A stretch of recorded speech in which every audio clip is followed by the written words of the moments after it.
నమస్తే, welcome to iDream special drive. నేను మీ మాధురి. వరుస భూ ప్రకంపనలతో జపాన్ వణుకుతోంది. జపాన్ పశ్చిమ తీరంలోని ఇషికావా ప్రిఫెక్చర్ సమీప ప్రాంతాల్లో సోమవారం సాయంత్రం 4 గంటల తర్వాత రిక్టార్ స్కేల్పై 4 కంటే ఎక్కువ తీవ్రతతో 155 సార్లు భూమి కంపించిందని జపాన్ వాతావరణ శాఖ తెలిపింది.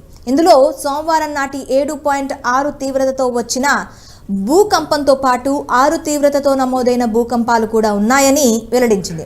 ఈ రోజు తెల్లవారుజామున కూడా 6 సార్లు శక్తివంతమైన ప్రకంపనలు వచ్చాయని జపాన్ పేర్కొంది. ఇక భూకంపం దాటికి వేల ఇల్లు, భవనాలు నేలకూలాయి. మరికొన్ని పాక్షికంగా దెబ్బతిన్నాయి. మరోవైపు మృతుల సంఖ్య కూడా పెరుగుతుండటం తీవ్ర ఆందోళన కలిగిస్తుందని, ఈ భూకంప ఘటనలో ఇప్పటి వరకు సుమారు 30 మందికి పైగా ప్రాణాలు కోల్పోయినట్లు జపాన్ మీడియా వెల్లడించింది. అందులో ఇషికావా నగరంలోని అత్యధిక మంది మరణించినట్లు పేర్కొంది. మరణాల సంఖ్య మరింత పెరిగే అవకాశం ఉందని అంచనా వేస్తోంది. రిక్టార్ స్కేల్పై 7.6 తీవ్రతతో వచ్చి భారీ భూకంపం నేపథ్యంలో సునామీ హెచ్చరికలు జారీ చేశారు. ఈ క్రమంలో జపాన్లో సునామీ రావడంతో అలలు మీటర్ ఎత్తు వరకు ఎగిసిపడ్డాయని, దీంతో పలు ఇండ్లు ధ్వంసమయ్యాయని, వాజిమా పట్టణంలో దాదాపు 30 భవనాలు కూలిపోయాయి. ఇక విద్యుత్ సరఫరా నిలిచిపోవడంతో 43,000కు పైగా నివాసితులు అంధకారంలోనే ఉండిపోయారని అధికారులు చెప్పారు. ఇషికావా తీరంలో అలలు విరుచుకుపడ్డాయి.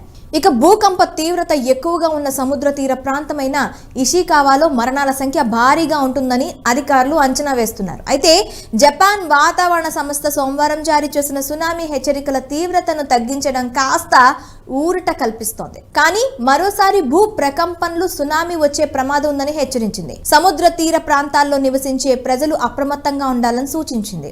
జపాన్లో సంభవించిన వరుస భూకంపాల ఘటనపై టాలీవుడ్ యంగ్ టైగర్ ఎన్టీఆర్ దిగ్భ్రాంతి వ్యక్తం చేశారు. గత వారం తారక్ వ్యక్తిగత పర్యటన నిమిత్తం జపాన్లోనే ఉన్నారు.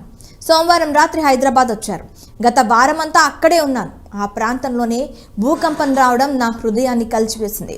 భూకంప ప్రభావిత ప్రాంతాల్లో ప్రజలు త్వరగా కోలుకోవాలి అని ఎన్టీఆర్ ట్వీట్ చేశారు. భూకంపంలో కీలక విషయాలు మెల్లగా వెలువడుతున్నాయి. జపాన్లో భూకంపం విలయం సృష్టించింది. అగ్ని ప్రమాదం జరిగే ఒక వీధిలో 200 భవనాలు కూలిపోయాయి. పర్యాటక ప్రదేశమైన వాజిమా నగరంలో అసైచి వీధుల్లో భూకంపం కారణంగా భారీ అగ్ని ప్రమాదం చోటు చేసుకుంది. ఈ ప్రాంతం కేవలం 280 చదరపు మీటర్లోనే ఉండటంతో అగ్నికిలలు వేగంగా వ్యాపించాయి. మంటల ధాటికి 200 భవనాలు కాలిపోయాయి. ఈ విషయాన్ని జపాన్ పబ్లిక్ బ్రాడ్కాస్టర్ ఎన్హెచ్కే వెల్లడించింది. ఈ నగరంలోనే ఇప్పటి వరకు 14 మరణాలు నమోదయ్యాయి. కొన్ని భవనాలు ఇప్పటికీ మంటల్లోనే ఉన్నాయి. ఈ నగరంలో 6 తీవ్రతతో భూకంపం సంభవించింది. నగరానికి వచ్చే ప్రధాన రహదారులన్నీ బీటలు వారాయి. వాహనాలు కదలడం అసాధ్యంగా మారింది. భవనాలు కూలడం, అగ్ని ప్రమాదాల కారణంగానే అత్యధిక మంది ప్రాణాలు కోల్పోయినట్లు పేర్కొంది. ఇక నిగటా, టొయామా, ఫుకాయ్, గిఫు నగరాల్లో క్షతగాత్రులను గుర్తించారు. 45,000 ఇళ్లకు విద్యుత్ సరఫరా నిలిచిపోయింది. ఇక సూజు ప్రాంతంలో 50కి పైగా భవనాలు కూలిపోయాయని అధికారులు ధృవీకరించారు. వీటిల్లో ఓ ప్రధాన మందిరం కూడా ఉంది. ఇక్కడి పోర్ట్ను సునామీ అలలు తాకడంతో చాలా పడవలు బోల్తా పడ్డాయి. షీకా ప్రాంతంలో సోమవారం అత్యధికంగా 7 తీవ్రతతో భూకంపం వచ్చింది.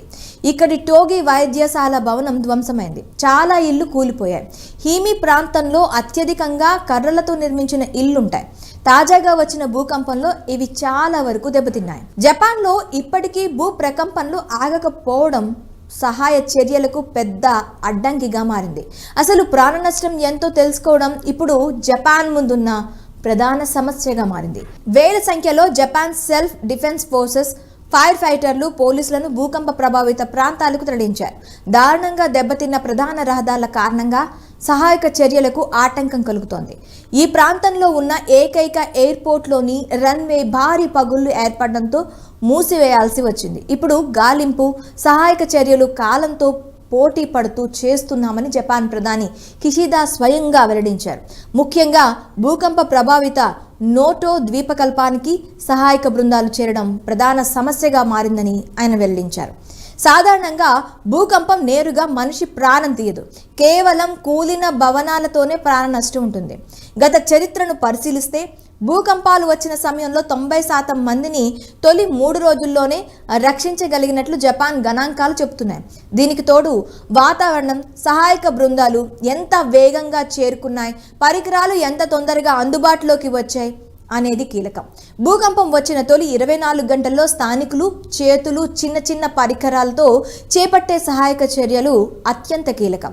వీరే అత్యధిక మందిని కాపాడుతూ ఉంటారు. మరోవైపు అర్ధాంతరంగా నిలిపివేసిన 4 బుల్లెట్ రైళ్ల సేవలను జపాన్ పునరుద్ధరించింది. వీటి కారణంగా దాదాపు 1400 మంది చిక్కుకుపోయారు. ఈ రైళ్లు టొయామా స్టేషన్, కంజావా స్టేషన్ల మధ్య చిక్కుకున్నాయి. ఇది ఇవాల్టి స్పెషల్ డ్రైవ్. మరొక అంశంతో మీ ముందుకు వస్తాం. Stay with us.